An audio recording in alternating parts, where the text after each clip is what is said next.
যেই নবীর চেহারা দেখলে কাফের মুশরিক ঈমানদার হয়ে গেছে। ঠিক কি না জোরে বলেন? ওরে আল্লাহর বান্দা যুবক, এবারে তিলজুল ভাই তায়েফের ময়দানের যারা বখাটে যুবক ছিল, ওই বখাটে যুবকদেরকে ডাক দিয়া বলে, তোমরা কি এই লোকটাকে চিনো? বলে না। বলে এই লোকটা মাজনুন, এই লোকটা পাগল। তায়েফের ময়দানের যুবকদের অবস্থা ছিল এমন, ওরা পাগল পাইলে পাগল নিয়ে তারা খেলাধুলা করত। ওরা যখন জানতে পেরেছে মুহাম্মদ নামে নাকি একটা পাগল এসেছে, কারণ আসলেই তো তারা চিনে না, এই জন্য তারা আসলেই মনে করেছে এটা পাগল। ওরা পাগল মনে করিয়া আমার নবীকে আঘাত করলো। ওরে আল্লাহর বান্দা, নবীর সাথে যায়েদ ইবনে হারেসা ছিল, নবীর পালক পুত্র যায়েদ ইবনে হারেসা একমাত্র সঙ্গী। ডানে বামেও আয়েশা, আমার পরিচিত কেউ ছিল না। উহুদের ময়দানে কাফেরেরা যখন আঘাত করলো, ওই সময় তো ডানে বামে আমার পরিচিত লোক ছিল, কিন্তু আমাকে যখন তায়েফের ময়দানে আঘাত করেছে, ওইখানে আমার পরিচিত কেউ ছিল না, একমাত্র যায়েদ ইবনে হারেসা ছাড়া। আমারে ওই কাফের দুষ্টরা যুবকেরা আমারে দাঁড় করাইলো। ও যুবক, তোমরা তো অনেক সময় মাথা গরম করিয়া মার্ডার করো, কিশোর গ্যাং তৈরি হয়, কত সন্ত্রাস চাঁদাবাজি তৈরি হয়। আজকে আল্লাহাদি যুব সংগঠনের দিকে তাকায়া দেখ, এক একটা ছেলের মধ্যে ঈমানের নূর, কোরআনের নূর। আমি তো প্রাণ খুলে দোয়া করি, আল্লাহ যেন এই যুবকগুলোকে কিয়ামত পর্যন্ত কবুল করে। ওরে আল্লাহর বান্দা যুবক, ওই যুবকেরা আমার নবীকে দাঁড় করায় নবীর প্রথমে ডাল দিকে বড় বড় পাথর, কেমন পাথর দিয়া আমার নবীর আঘাত করতেছে। এই ধারালো ধারালো পাথর নবীর শরীরে লাগিয়া যায়, আর নবীর শরীর থেকে রক্ত ঝরে, নবী পড়িয়া যায়। আবার নবীকে দাঁড় করায়, আবার নবীর বাম দিকে পাথর মারতেছে। আমার নবীকে এমন ভাবে আঘাত, আমার নবীর আঘাত করতে করতে যায়েদ ইবনে হারেসা তাকায় দেখে, যখন রক্ত বের হয়, নবী আমার রক্তগুলো এইভাবে হাত দিয়ে মালিশ করে। যায়েদ বলে, নবী, রক্ত বের হলে সেটা মালিশ করলে কি লাভ হবে? রক্ত সেটা তো ভিতরে ঢুকবে না। আল্লাহর নবী ডাক দিয়া বলে, ও যায়েদ, তুমি তো জানো না এই রক্ত যা জমিনে যদি পড়িয়া যায়, কাফের দুষ্টরা আমি নবীরে যদিও চিনে নাই, এই জমিন আমাকে চিনে। ও যায়েদ ইবনে হারেসা, কারণ আমি পয়গম্বর রাহমাতুল লিল আলামিন। জমিনে যখন আমি বাথরুম করি, খোলামেলা জায়গা, জমিন অটোমেটিক চতুর্দিক দিয়া গাছপালা তৈরি করিয়া একটা বেষ্টনী করিয়া দেয়, আর আমি যেই বাথরুম করি সাথে সাথে এই বাথরুম গুলো জমিন হজম করিয়া ফেলে। ওই জমিনে আমি নবীকে চিনি। ও যায়েদ, তুমি জানো আমি নবী রাহমাতুল লিল আলামিনের রক্তের একটা ফোঁটা যদি জমিনে পড়িয়া যায়, জমিন বরদাস্ত করবে না, সাথে সাথে জমিনের মধ্যে ভূমিকম্প শুরু হয়ে যাবে, আল্লাহ জমিনকে ধ্বংস করে দিবে। ওরে যায়েদ ইবনে হারেসা, যায়েদ ইবনে হারেসা সেও দাঁড়াইতে পারে না, কারণ যায়েদের উপর আঘাত, যায়েদের উপর এমন ভাবে আঘাত, যায়েদও কিছুই বলতে পারে না, যায়েদেরও বলার কোনো ভাষা নাই। আমার নবী রাহমাতুল লিল আলামিন ওই দিন নবী কেমন কষ্ট দিল, আল্লাহর নবী রাহমাতুল লিল আলামিনকে আঙ্গুর ফলের একটা বাগানে নবীর শত্রু বেঈমান কাফেরেরা যারা নবীরে দেখতে পায় না, ওরাও নবীর প্রতি মায়া হইল। আমার নবী রাহমাতুল লিল আলামিন আমার নবীকে নিয়া ওই জায়গায় পানি দিল, খাবারের জন্য নবীর আঙ্গুর ফল দিল। ও যুবক, এই বাগানটা এখনো আছে, বিশাল বড় বাগান। আর নবী যেই জায়গায় একটু রেস্ট নিয়েছিলেন ওই জায়গাটা একটা মসজিদের মতো বানাইয়া রেখেছে। ওরে আল্লাহর বান্দা যুবক, আমার মায়ের নবী রাহমাতুল লিল আলামিন আমার মায়ের নবী একটা ফোঁটা রক্ত পড়ে পড়ে যাবে অবস্থা, জমিনে পড়ে যাবে।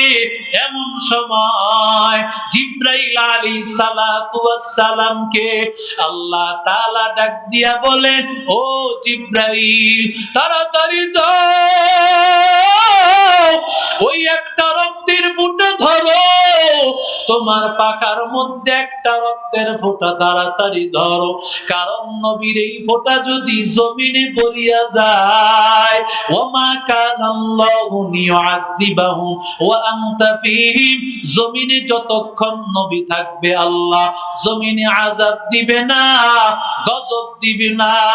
ও যুবক, আমার মায়ার নবী রাহমাতুল লিল আলামিন নবীর এমন ভাবে কাফেররা কষ্ট দিয়েছে, কাফেররা আমার মায়ার নবী রাহমাতুল লিল আলামিনকে কষ্ট দিয়েছে। নবী আমার রাহমাতুল লিল আলামিনের এই কষ্ট দেখিয়া ফেরেশতাদের মধ্যে আল্লাহকে ডেকে বলে, মালিক, আয় আল্লাহ, তোমার দোস্তকে এত কষ্ট দেওয়া হয়। ও আল্লাহ, পাহাড়ে নিয়োজিত ফেরেশতা আল্লাহকে ডাক দিয়া বলে, আল্লাহ, আমি চাই তায়েফবাসীকে ধ্বংস করে দিব। আল্লাহ বলেন, আমার মুহাম্মদের কাছে যাও, মুহাম্মদকে গিয়া বলো পাহাড়ের ফেরেশতা আসিয়া হাজির। পাহাড়ের ফেরেশতা আসিয়া বলে, ও পয়গম্বর, ইন্নাল্লাহা قد سمع قولي, ও পয়গম্বর, আপনি যা বলেছেন আল্লাহ সব কথা শুনেছে পয়গম্বর। আপনার উম্মতের জন্য যা কিছু করেছে সব কিছু আল্লাহ তাআলা শুনেছে। আমি পাহাড়ের ফেরেশতা, আল্লাহ আমাকে পাঠাইছে, আমাকে অনুমতি দেন ওগো পয়গম্বর, যদি আমারে অনুমতি দেন এই তায়েফবাসী সবাইকে ধ্বংস করে দিব। নবী আমার এত আঘাত খাওয়ার পরে নবী বলে, না না, আমার নবী বলে, না না, আমি তোমাদেরকে ওদেরকে আযাব দেওয়ার অনুমতি দিব না। কেন গো পয়গম্বর? আল্লাহর নবী রাহমাতুল লিল আলামিন বলেন, ওগো আল্লাহ, আমি চাই এই লোকগুলি হয়তো আমাকে চিনে না, ওরা যদি আমাকে চিনতো আমি নবীরে কষ্ট দিত না, ওরা যদি আমি নবীকে জানতো আমি নবীরে কষ্ট দিত না। আয় আল্লাহ, ওদের উত্তরসূরি যারা হবে, ওদের সন্তান, ওদের নাতি নতকো, ওরা হয়তো আমি নবীকে মানবে, আমার উম্মত বেশি হবে রে মালিক। আয় আল্লাহ, এদের উপর তুমি দয়া করো আল্লাহ। আয় আল্লাহ, আল্লাহুম্মা গফির লিকওমি ফাইন্নাহুম লা ইয়ালামুন। আয় আল্লাহ, আমার উম্মতকে মাফ করে দাও, আমার উম্মত জানে না। ওগো নবীর উম্মতেরা হয়ে আজি দিশেহারা, ওগো নবীর উম্মতেরা হয়ে আজি দিশেহারা, কোরআন হাদিসে রে চলো, কোরআন হাদিসে রে চলো, যখন যাহা চাই মনে। নবী বিনে কে তড়াবে ফুলসিরাত মিজানে, নবী বিনে কে তড়াবে ফুলসিরাত মিজানে। এমন এতিম নবী আমার, পিতা মাতা নাই যে তাহার। এমন এতিম নবী আমার, পিতা মাতা নাই যে তাহার। তারপরেও কত মারা, তারপরেও কত মারা, মারলো কাফের দুশমনে। নবী বিনে কে তড়াবে ফুলসিরাত মিজানে, নবী বিনে কে তড়াবে ফুলসিরাত মিজানে। নবীর সুপারিশ লাগবে কিনা? আরো আসতে বলে, ওরে আল্লাহর বান্দা যুবক, আমার মায়ার নবী রাহমাতুল লিল আলামিন, আমার মায়ার নবী হাসরের ময়দানে আল্লাহ তাআলা মাকামে মাহমুদ এমন একটা জায়গা, যেই জায়গায় আমার নবীর জন্য স্পেশাল জায়গা। নবী আমার থাকবে, নবীর টেনশন করা লাগবে না। এই জায়গায় আমার মায়ার নবী বসে থাকবে।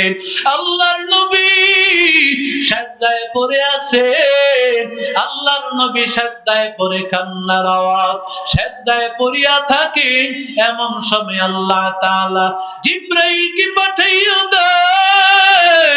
জিবরাইল আলাইহিস সালাম আসিয়া বলে, ও নবী, ও পয়গম্বর, ইরফা রাসাক সাল তুতা ওয়াশফা তুশফা। ও গো পয়গম্বর, মাথা মুবারক উঠান, কি চাইবেন আল্লাহর কাছে চান, আল্লাহর কাছে কি সুপারিশ করবেন করেন, আমার আল্লাহ তাআলা সব সুপারিশ মঞ্জুর করবে। আল্লাহর নবী রাহমাতুল লিল আলামিন, আল্লাহ তো ওয়াদা দিয়েছেন, ওয়ালা সাউফা ইউতিকা রাব্বুকা ফাতারদা। ওগো পয়গম্বর, আমি আল্লাহ আপনাকে এত দিব, এত দিব, আপনি সন্তুষ্ট হয়ে যাবে। আমার নবী ডাক দিয়ে বলেন, আল্লাহ আমার উম্মতকে মাফ করে দাও। আল্লাহ ডাক দিয়া বলেন, ও পয়গম্বর, আপনার উম্মতের 3 ভাগের 1 ভাগ আমি আল্লাহ মাফ করে দিলাম। আল্লাহর নবী আবার সিজদায় পড়ে আছেন। আল্লাহর নবী যখন সিজদায় পড়ে কান্নার আওয়াজ, এমন সময় আবার নবীকে ডাক দিয়া বলে, ও নবী, মাথা মুবারক উঠান, কি চাইবেন চান। পয়গম্বর, আল্লাহ আমার উম্মতকে মাফ করে দাও। আল্লাহ তাআলা ঘোষণা করলেন, 3 ভাগের 2 ভাগ আমি আল্লাহ মাফ করে দিলাম। আরো জোরে বলেন। আমার নবী বলেন, আবার সিজদা। আল্লাহ ডাক দিয়া বলেন, নবী, আল্লাহর নবী বলেন, ওয়ালা সাউফা ইউতিকা রাব্বুকা ফাতারদা। আপনি না বলেছেন আমি আপনি নবীরে খুশি করায়া দিবেন। আমি নবী ততক্ষণ খুশি হব না যতক্ষণ একটা আমার উম্মত জাহান্নামে থাকবে। আমার মায়ের নবী সব উম্মতদেরকে সুপারিশ করিয়া করিয়া জান্নাতে নিয়ে যাবে। এজন্য সেই নবীর সুপারিশ দরকার আছে না নাই? আরো জোরে বলেন, আরো জোরে বলেন, আছে না নাই? আজকে এই আল হাদি যুব সংগঠন কি সুন্দর আয়োজন করেছেন। আজকে ওয়াদা